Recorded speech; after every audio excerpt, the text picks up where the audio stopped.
Thanks for joining us at 5. I'm John Adams. The largest parade of the Rose Festival drew hundreds of thousands of people this morning. Our Deidre Johnson is live in the studio with more on all the sights and sounds from the Grand Floral Parade. Deidre. John, with the great weather, you couldn't have asked for a better day for the Grand Floral Parade. Themes of the parade included unity, service, and tradition. The parade also celebrated the Rose City and the community. After weeks of Rose Festival events, many couldn't wait for the biggest one of them all. It's fantastic. I like it. That's why I'm sitting here waiting for them. We've been waiting for this big moment. The Grand Floral Parade started Saturday morning at the Memorial Coliseum in the Lloyd District. For some, it was their first time ever seeing it. Really fun. I love how fresh it is right now, and it's just overall a great experience. Others come to see the parade every year. Aunt was a Rose Festival princess, and my whole life became going to parades. It was a good year. We made it to all 3 parades, and my grandpa would literally carry little wooden stools to the parade. The parade, going on for more than 116 years, features marching bands, dancers, and community groups. It brings family and friends together. Yeah, I'm excited because it's a nice weather and I'm here with my mom and my dad and my sister. We brought our suburban friends, met in Southeast, made it here, love the new bridge, and we love the good times. Everybody's so happy on parade day, even Pika.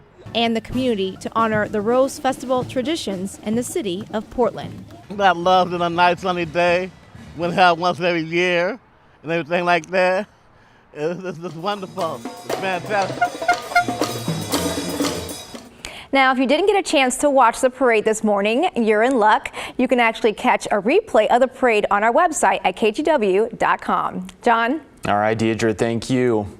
And new tonight, Portland police arrested 8 people who allegedly tried to block the parade from going on. PPB says the parade was, quote, only briefly interrupted. Officers were aware of a protest happening at Northeast MLK and Pacific Avenue and warned them not to disrupt the event. The Bureau says some of the protesters crossed a, quote, honor line into the street, then became verbally hostile. They only started arresting people after protesters pushed through officers to lie on the parade route, with at least one person who threw beverages at officers. The 8 were booked on charges of second-degree disorderly conduct, with a person who threw the beverage also booked on harassment and interfering with a peace officer. Well, turning out to weather, we saw some high and mid-level clouds today, but with warm temperatures across the metro area, let's check in with KGW meteorologist Joe Ranieri with how long these comfortable temperatures are going to be staying around. Joe? Basically, for the next week or so, we're going to be looking at really lovely conditions out there. You know, a week ago, we were saying temperatures close to potential getting into the 90s. Didn't quite see that today, obviously, but still along the Oregon coast right now over in Lincoln City, temperature of 65 degrees. You can see a lot of people enjoying some of the blue skies out there along the coast, and we'll be under the influence of a ridge of high pressure the rest of the weekend into much of next week as well. Well, a few locations are starting to see some thunderstorms bubble up. That's through parts of the east pocket of the state and into the central Oregon area. And that's going to be the trend here tonight and into potentially into tomorrow morning as well. But we'll be waking up to brief morning clouds followed by a lot of afternoon sunshine. In fact, the sunshine is going to be popping right around 8:30, 9 o'clock. We still have a little bit of that onshore flow along the Oregon coast, so we will be seeing basically mostly cloudy skies a good part of tomorrow, and then some of those clouds clear out late tomorrow night and into early Monday morning. And by Monday, we still have that influence of that ridge of high pressure. So a nice stretch of sunny and warm conditions. Really, coming up in my full forecast, I'll talk more about just how warm things are going to get. It doesn't really get above 80 over the next few days. So kind of a nice, easygoing forecast is the best way to describe it over the next few days. All right, Joe, we like to hear that. We'll see you later in the show. Well, new at 5, one man was hospitalized Friday night after a shooting in downtown Portland. It happened just after 11:40 off Southwest 2nd and Oak. Portland police tell us someone fired multiple shots, hitting a man in the leg as well as nearby buildings. The victim was taken to the hospital, and the Bureau expects them to survive. No one has been arrested. In Salem, detectives are investigating what they're calling a suspicious death, and now they're asking for help identifying a potential witness. This surveillance video shows a light-colored vehicle, possibly a van or SUV, driving by the scene just minutes before police were called. This was early in the morning on May 23rd. First responders were called to a woman lying in the road near the intersection of Southeast Rural Avenue and Rayner Street. The victim was later identified as 28-year-old Carla Vasquez. If you have any information, call Salem Police. The Portland Office of Violence Prevention has partnered with a local group to honor victims and survivors of gun violence. At Portland Community College, members of the office plus Portland Moms Demand Action wore orange as part of National Gun Violence Awareness Day. Survivors got to share their stories, and community organizations were set up to provide resources to families impacted by gun violence. One of the organizers tells us part of the goal is to get more people engaged in their community. They understand what the neighborhood has gone through. They understand how things have changed for better or for worse, and they are really going to be the subject matter experts on how we can improve quality of life, improve just the well-being of everyone there. As for why they're wearing orange, it's the color hunters wear in the woods to protect themselves and others. Let's take a look at these photos of the aftermath of a crash on Highway 211. It happened around 6 in the evening Friday at the intersection with DuBarco Road in Sandy. A pickup tried to turn onto the highway and was hit by a southbound box truck. The driver and passenger of the pickup had to be freed from the vehicle and were later hospitalized for their injuries. The box truck driver was not hurt.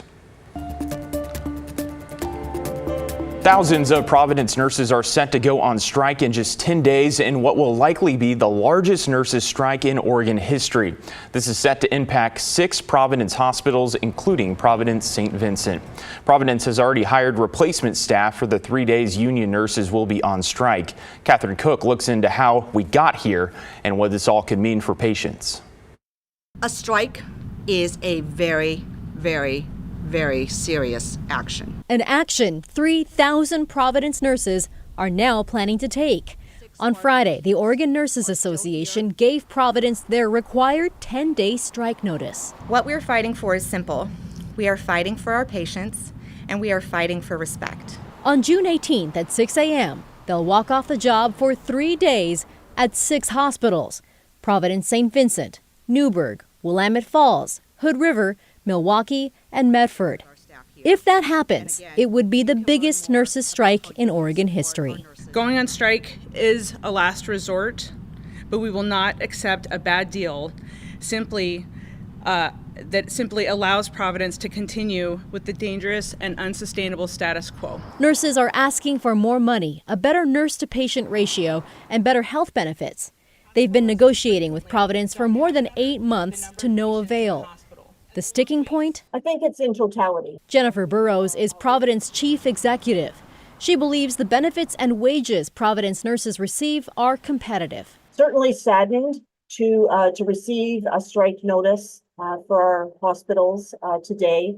We have leaned in, over these past couple of days with a federal mediator to work hard to resolve differences where they were. In response to the strike notice, Burrows said Providence would not resume negotiations until after the strike. We are more than disappointed, given that other employers have bargained during the 10-day notice and have averted strikes. Providence says they'll use the time to make sure replacement nurses they've hired are ready to go to avoid care disruptions for patients. We've been clear, and so we explained that this is what this would look like. This is what this looked like at our institution that had a strike last summer. Last June, 1,800 Providence nurses walked off their jobs at Providence Portland, Seaside, and Home Health and Hospice divisions. They were also after better pay, staffing conditions, and health benefits.